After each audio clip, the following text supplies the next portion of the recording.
Hi guys, welcome to Java programming tutorial. Myself Dr. Punya, Assistant Professor in KPI Institute of Engineering and Technology.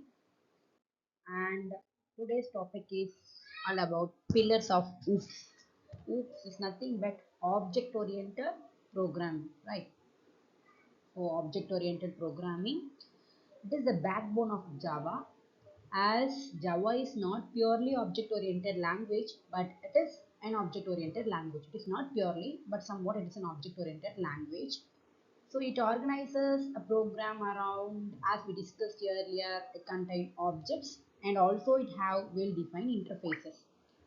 So there are four pillars in OOPS, like abstraction, encapsulation, inheritance, and polymorphism.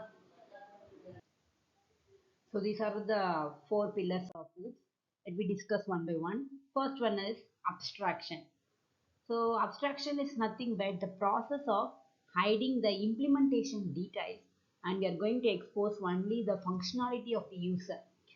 So in abstraction, we are going to deal with ideas, not the events, only the ideas. That means the user will only know what it does, what the object is going to does, rather than how it does. For example, take car driving. It is a real life example. For example, a driver will focus on the car functionality, that is start and stop, like accelerator and brake, right? He or she does not bother about how the accelerator or brake mechanism will internally works, and this is how abstraction also works. So we don't know about how it is working, we know what it is going to do. Okay, so there are two ways to achieve the abstraction, that is abstract class 0 to 100% and interface is all and 100% we are going to achieve. So the class, what is difference between abstract class and interface is that the class should be abstract when if a class has one or more abstract methods. Okay, if the class contains one or more abstract method, then the class is said to be abstract. And abstract class can have constructors, concrete methods, static methods, and any final methods. Abstract class cannot be initiated directly. We are unable to initiate in we are unable to instantiate directly with using new operator. It can be possible like a b is equal to new b. Of, we'll see it in next videos. So the child class have able to override all the abstract method of the parent. Okay, so this is the abstract class. So we can extend only one abstract class, right? Next one is interface. So what is interface? So interface will have interface keyword. Subclasses implements the interface. So subclasses can able to implement the interface, but in case of abstract class, it only extends the sub, abstract class, right? So from Java 8 onwards, the interface will defaultly have default and static method. So here we can implement multiple interfaces for the program. So what are the advantages of this is can able to reduce the complexity of the program, can avoid the code duplications and eases the burden of maintenance, and it will also increase the security and confidence. Next one is second is encapsulation. So encapsulation is nothing but it is a process of wrapping the code and data together in a single unit, into single unit. For example, take capsule. Uh, Capsule which is mixed of several medicine, right? So the medicines are hidden data to the end user.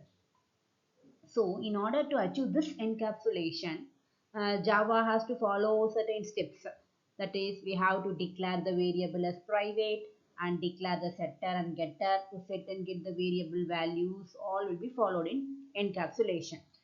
So what is the advantage of using encapsulation is control wherever data is possible in encapsulation, and also data hiding. That is, the data members are private, so other class can't access the data member here, right? So data hiding, and it is easy to test. Unit testing is easy for encapsulated classes. We'll see the example in the future video. So next one is about inheritance. So inheritance is nothing but it is a process of one class inherit the properties and methods from the other classes in Java. There may be n number of methods. Okay, right? There may be n number of methods in a class. So if I want to access the method functionality of B to A, then it is possible by using inheritance. So it is used when have is a relationship between the object. If there is a relationship between objects, then inheritance can be used. So it can be implemented by using extends keyword. Okay, so it can be implemented by using extend keyword. The example, the planet Earth and Mars inherit the superclass solar system, right? And solar system can inherit the property of Milky Way galaxy.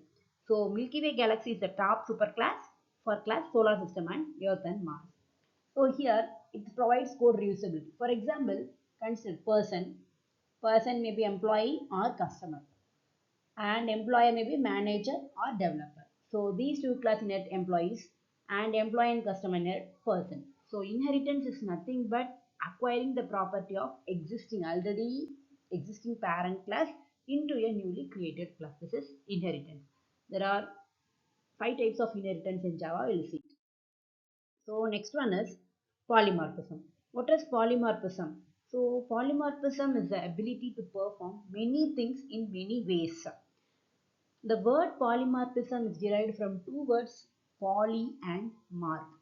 So poly means many and morph means forms. So many forms. So polymorphism means it can be present in the case of inheritance also. So the functions behave differently based on the actual implementation. For example, a delivery person deliver item to the user, right? If it's a postman, he will deliver the letter. If it is food delivery man, he will deliver the food to the user. Like this, polymorphism implemented different ways to the delivery function. See, look at this example here. Shape. So shape, many shapes of the triangle, rectangle and circle. It will perform triangle, it will perform rectangle, it will perform circle, but all under shape. So it allows to create different methods with same name but different method signature. See here, this is called as method name draw. See here also draw, here also draw. So same method name, but it is going to perform the different operations, right? So same method name but different method signature is polymorphism. So it allows the developer to create clean, sensible, readable and resilient code. So there are two types of polymorphism also, that is compile time polymorphism and runtime polymorphism. So compile time polymorphism is also called as static polymorphism. When the compiler is able to determine the actual functions, then it is called as compile time polymorphism. It is achieved by the concept of method overloading. Okay. When different functions in a class of same name but different signature, it is called method overloading. Okay. So a method signature is nothing but it contains name and method arguments. So overloaded methods have different arguments. So the argument may differ in the number or type of the argument. So static polymorphism and dynamic polymorphism. And dynamic polymorphism is called as runtime polymorphism. What is runtime polymorphism? The compiler is not able to determine at compile time which methods superclass or subclass will be called. Okay, so it is achieved through method overriding. So here comes a concept called method overloading and method overriding. Okay, we look at it in the later videos. So next one, why we are going for an OOP? Why should we use OOP? So it is an evolutionary development in software engineering. So using OOPs in software development is a good habit because there are three major software engineering goals can be achieved easily through the OOPs concept. Okay, that is reusability, extensibility, and flexibility. Okay, we are using objects, classes, inheritance, polymorphism, design patterns, right? So if you use object and classes, it will support for reusability. And design patterns also support reusability. And inheritance polymorphism concept also support reusability. Extensibility. Which one support extensibility? Inheritance polymorphism templates will support the extensibility. And for inheritance, it will also support the flexibility or concept also. So these are the three main software engineering goals which can be achieved through our object-oriented programming paradigm: reusability, extensibility, and flexibility. And these are some of the benefits of OOPS, that is modular, scalable, yes, extensible, reusable, and maintainable, right? And it models a complex program into a simple structure, yes. And it can be used across the program, yes, objects can be used throughout the program, and code can be reused. If you want, we can reuse the code. We can easily modify, append code without affecting the other code blocks. Yes, it provides security through encapsulation and data hiding feature. Yes, we are not showing the implementation part, so it provides security. And beneficial to collaborative development. When large project is divided into groups, then it is useful by using OOPS concept. And debugging is also easy. That means we are going to debug only the particular method. And what are the limitations of it? If you have some pros, and there must be some cons, right? So what is the limitation of it? Solving problem take more time as compared to procedure oriented programming. In the next video we'll going to see about the difference between structure and procedure oriented programming. Okay, so it will take more time. So software developed using this approach, it requires a pre-work, that is a sustainable amount of pre-work and planning. Without that it leads to failure. So code is difficult to understand if you don't have corresponding class documentation. If you don't have pre-knowledge, then it is difficult to understand. So this can consume large amount of memory if you don't have the pre-understanding. Okay, so it is not suitable for smaller program. It takes more time to solve the problem. Next, what are the OOPS language available? According to TIOB, the importance of being earnest index. The top 20 OOPS languages are, according to TIOB, is in community. So based on this, there are top 20 OOP language answers. First one comes is Java. Next, C++, C Sharp, all the languages. Right? So, what is the difference between function programming and object-oriented programming? So, function programming means it uses the function. So, function is going to perform specific task. In object-oriented, it is based on object-oriented concept, that is classes and objects. So, classes are used when instance of objects are created. Okay, and the fundamental element here is variables and functions. We have studied already in C program, right? Variables and functions. Okay, this is immutable. Once we are created, it is unable to change. That is immutable here. But here the fundamental elements are objects and methods, and here are mutable. We can change the object and methods based on our requirement. But here it is not possible. It is immutable. And important is not giving to data but to function. Here important is giving to the data rather than procedure. Okay, next it follows declarative programming model. It is an imperative programming model.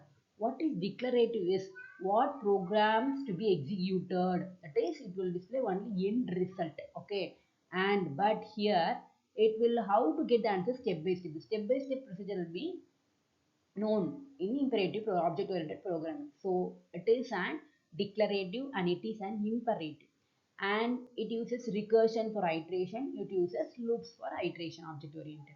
So the statement in this program do not follow a particular order while execution. It does not follow any order. It will execute as per.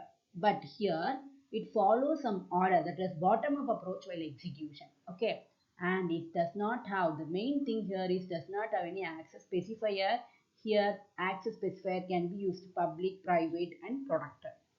Adding new data and function is not easy in case of function programming after the program gets over, but it provides easy way to add the data and function, and it provides data hiding also, and secure programs are possible here. Here no data hiding is possible. Okay, so here security is not possible. Okay, so this is the difference between object oriented and function oriented. It is declarative program, it is an imperative program. Next one is characteristics of Java. So as we know, it is an object oriented, right? So object oriented, it depends on classes and object. So because of that, code reusability and modularity is possible. Next, platform independent. What is platform independent?